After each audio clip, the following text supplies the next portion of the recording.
নমস্কার বন্ধুরা, গীতাস রুপটপ গার্ডেনে আপনাদের স্বাগত।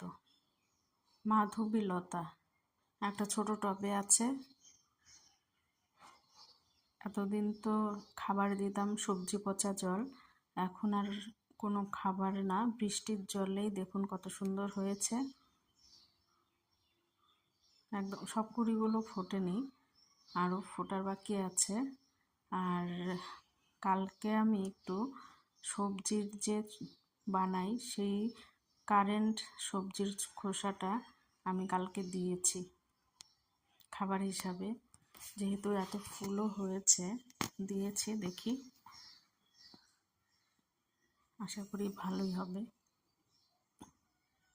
দেখুন কত ফুল হয়েছে।